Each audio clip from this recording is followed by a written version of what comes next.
জীবনের কিছু কিছু জায়গায় কোনো কাজ থাকে না, কোনো তাড়াও থাকে না। শুধু মনের ভিতর জমানো থাকে পুরনো স্মৃতি আর হারিয়ে যাওয়ার দিনগুলোর নিজেকে আবার নতুন করে ফিরে পাওয়া। কালকের বিকালটা আমার জীবনের এক তেমনই সোনালি অধ্যায়ের দিন ছিল।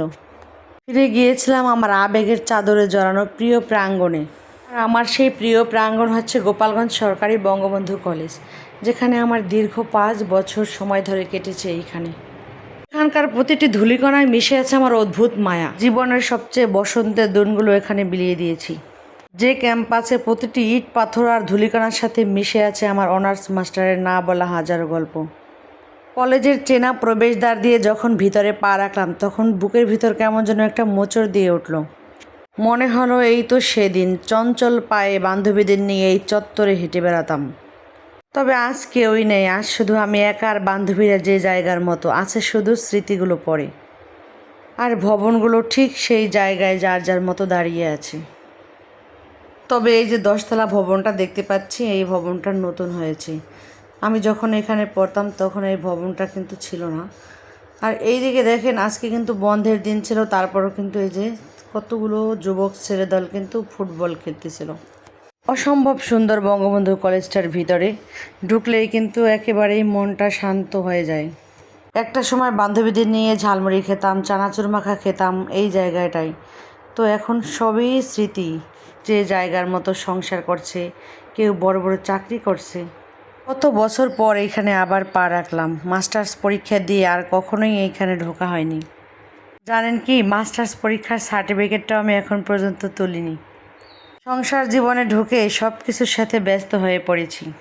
তো সামনে এই যে দেখতে পাচ্ছেন 4তলা ভবন, তো এই 4তলা ভবনের কিন্তু আমাদের ম্যানেজমেন্ট ডিপার্টমেন্টের ক্লাস হতো। তো সামনে একটু হাঁটাহাঁটি করলাম, দেখি এখানে আরও নিরিবিলি পরিবেশ, খুব সুন্দর গাছপালা আছে। আমরা যেহেতু বিকেলবেলা এসেছিলাম, খুবই সুন্দর পরিবেশ ছিল, একটু রোদ ছিল না, অনেক ঠান্ডা ছিল। বাচ্চারা কিন্তু দেখতেছিল, দেখেন তালা তালা গুনতেছিল যে কয়তলা বিল্ডিংটা। আর মায়ের কাছে গল্প শুনছে, এখন নিজ চোখে এসে দেখতেছে যে মা কোন জায়গায় পড়তো, কোন কলেজে।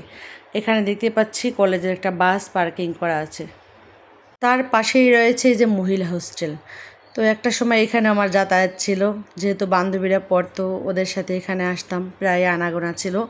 আমি যেহেতু বাসা থেকে আসতাম, তো আমি আর হোস্টেলে থাকতাম না। তো বান্ধবীর সাথে কত গল্প করছি এর ভিতরে ঢুকে। সত্যি সবার জন্য খুবই খারাপ লাগে, একটা সময় আমরা কত না আনন্দ করেছি। আর আজকে কে কোথায়, কার কোনো খোঁজ খবরই নাই। সবাই কোনো না কোনো কাজে ব্যস্ত হয়ে পড়েছি, কেউ চাকরি নিয়ে, কেউ ছেলে মেয়ে নিয়ে, কেউ কারোর খোঁজ রাখার সময় থাকে না। একটা সময় যখন বান্ধবীরা সবাই একসাথে পড়তাম, তখন একটা দিন যোগাযোগ না করলে পাগল হয়ে যেতাম সবাই। আর এখন পরিস্থিতি সব কিছু আমাদেরকে পাল্টে দিয়েছে। তো 10তলার নতুন এই ভবনে এখন ম্যানেজমেন্ট বিভাগের ক্লাস না হয়। তো আমরা যখন পড়তাম তখন অন্য ভবনে, যেটা আপনাদের অলরেডি দেখিয়েছি।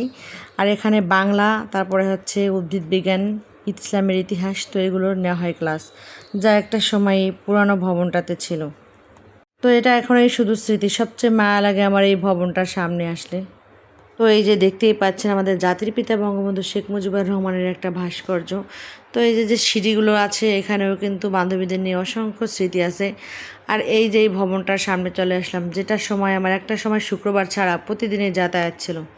এই ভবনের 4তলায় যেহেতু আমাদের ম্যানেজমেন্ট বিভাগের ক্লাস হতো, তো সিঁড়ি বেয়ে যেতে যেতে আমাদের কিন্তু অনেক কষ্ট হতো। তো এই গেটটার সামনে এসে সেই কথাগুলো মনে পড়ে গেল। একটা সময় বাচ্চাদের পেটে নিয়ে কিন্তু এখানে আমি ক্লাস করতে আসতাম।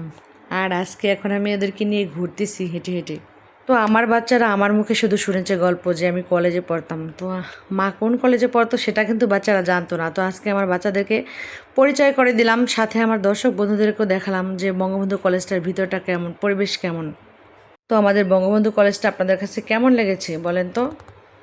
তো পুরো পাশটা একটু ঘুরতে পারলাম না, যেহেতু বাচ্চারা ফুটবল খেলতেছিল, বাচ্চাদের লেগে যেতে পারে গায়ে মাথায়, এই জন্য কিন্তু চলে আসলাম। আর এই যে দেখতেই পাচ্ছেন এখানে একটা গেট, এই পাশ দিয়েও কিন্তু মানুষ বের হতে পারবে। আর এই যে সামনে একটা গেট, 2টা গেট কিন্তু। তবে এই যে পুরনো একটা ভবন দেখতেই পাচ্ছেন, এই ভবনটাতে আমাদের কোনো ক্লাস হতো না, যখন আমাদের পরীক্ষা আসার আগে ফর্ম ফিল আপ করা হতো এখানে। তো সেই সুবাদে এই ভবনটার ভিতরে ঢোকা হতো। তবে অনেক বছর পর বঙ্গবন্ধু কলেজের ভিতরে প্রবেশ রাখাতে সেই করিডোর, বেঞ্চগুলো, পরীক্ষার সেই আগের মুহূর্ত, সব কিছু যেন আমার চোখের সামনে জীবন্ত হয়ে দাঁড়ালো। এই বঙ্গবন্ধু কলেজ আমার শুধু পড়াশোনার জায়গা ছিল না, এটি ছিল আমার স্বপ্ন বোনা ডানা মেলার এক চেনা আকাশ। পুরো ক্যাম্পাসটা ঘুরে ঘুরে দেখছিলাম আর মনের ভিতরে উপচে পড়া আবেগগুলো সব ক্যামেরার লেন্সে বন্দি করছিলাম। দিন বদলেছে, ক্যালেন্ডারের পাতা উল্টেছে, কিন্তু এই কলেজের চারপাশের আঙিনা ও এই কলেজের প্রতি আমার অধিকার কিন্তু বিন্দুমাত্র কমেনি।